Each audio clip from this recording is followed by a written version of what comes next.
Kamu tentu pernah mendengar mitos larangan orang Jawa menikah dengan orang Sunda.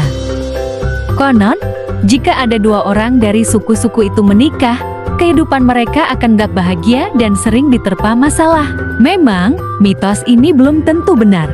Apalagi kini juga banyak pasangan dari suku Jawa dan Sunda yang tetap bisa hidup bahagia dan langgeng. Apakah penyebab munculnya mitos ini? Mitos ini ternyata muncul setelah tragedi Perang Bubat yang terjadi pada 1357 Masehi atau sekitar abad ke-14. Perang yang terjadi pada masa Majapahit diperintah oleh Hayam Wuruk itu bermula ketika sang raja berniat mempersunting Dyah Pitaloka Citraresmi, putri kerajaan Pajajaran. Konon ketertarikan Hayam Wuruk terhadap putri tersebut karena beredarnya lukisan sang putri di Majapahit yang dilukis secara diam-diam oleh seorang seniman pada masa itu, bernama Sungging Prabangkara. Hayam Wuruk memang berniat memperistri Dyah Pitaloka dengan didorong alasan politik, yaitu untuk mengikat persekutuan dengan negeri Sunda. Atas restu dari keluarga kerajaan Majapahit, Hayam Wuruk mengirimkan surat kehormatan kepada Maharaja Linggabuana untuk melamar Dyah Pitaloka.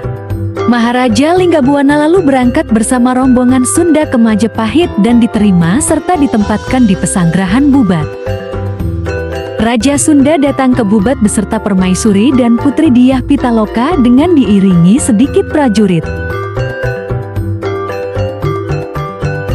Menurut Kidung Sundayana, timbul niat Mahapati Gajah Mada untuk menguasai kerajaan Sunda. Gajah Mada ingin memenuhi sumpah palapa yang dibuatnya pada masa sebelum Hayam Wuruk naik tahta.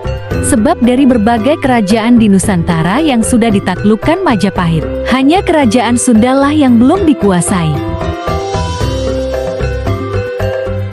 Dengan maksud tersebut, Gajah Mada membuat alasan olah untuk menganggap bahwa kedatangan rombongan Sunda di Pesanggerahan Bubat adalah bentuk penyerahan diri kerajaan Sunda kepada Majapahit.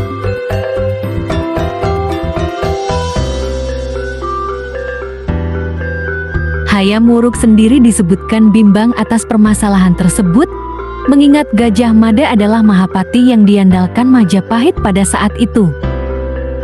Gajah Mada mendesak Hayam Wuruk untuk menerima Dyah Pitaloka bukan sebagai pengantin, tetapi sebagai tanda takluk negeri Sunda dan pengakuan superioritas Majapahit atas Sunda di Nusantara. Versi lain menyebut bahwa Raja Hayam Wuruk ternyata sejak kecil sudah dijodohkan dengan adik sepupunya Putri Sekartaji atau Hindu Dewi, sehingga Hayam Wuruk harus menikahi Hindu Dewi sedangkan Dyah Pitaloka hanya dianggap tanda takluk. Soal pernikahan itu, teori saya tentang Gajah Mada tidak bersalah. Gajah Mada hanya melaksanakan titah sang raja. Gajah Mada hendak menjodohkan Hayam Wuruk dengan Dyah Pitaloka.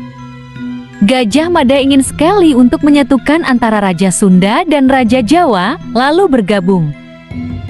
Pihak Pajajaran tidak terima bila kedatangannya ke Majapahit hanya menyerahkan Dyah Pitaloka sebagai taklukan. Kemudian terjadi insiden perselisihan antara utusan Linggabuana dengan Gajah Mada.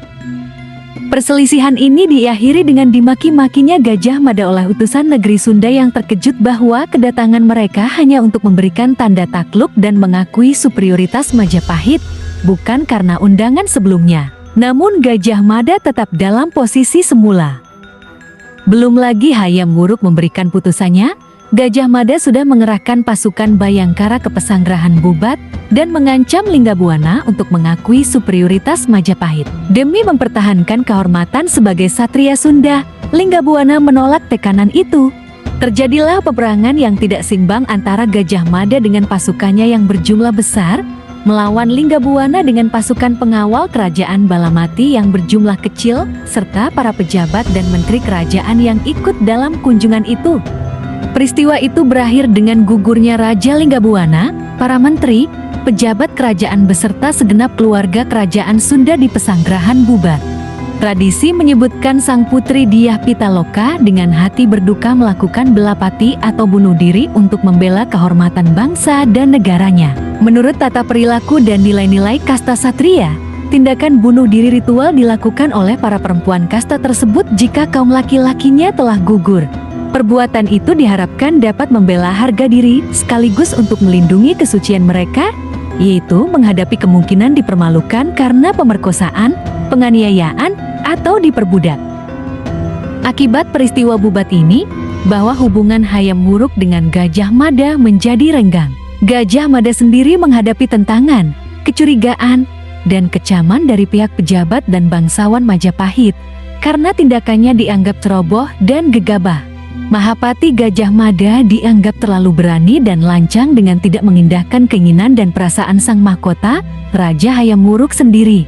Tragedi Perang Bubat juga merusak hubungan kenegaraan antar Majapahit dan Pajajaran atau Sunda dan terus berlangsung hingga bertahun-tahun kemudian. Hubungan Sunda-Majapahit tidak pernah pulih seperti sedia kala. Akibat peristiwa ini pula, di kalangan kerabat negeri Sunda diberlakukan peraturan larangan estriti luaran, yang isinya diantaranya tidak boleh menikah dari luar lingkungan kerabat Sunda, atau sebagian lagi mengatakan tidak boleh menikah dengan pihak Majapahit. Peraturan ini kemudian ditafsirkan lebih luas sebagai larangan bagi orang Sunda untuk menikahi orang Jawa. Larangan menikah suku Sunda dan suku Jawa masih cukup banyak dan diperbincangkan dan dipercayai, namun hal itu hanyalah mitos semata, dengan bukti di sekeliling kita juga banyak orang Jawa yang menikah dengan suku Sunda yang bisa hidup bahagia dan langgeng. Asalkan sama-sama saling cinta, mengapa harus berpisah, menikah, dan membangun rumah tangga dan saling menjaga? Semoga video ini bisa memberikan manfaat bagi kita semua. Terima kasih sudah menonton.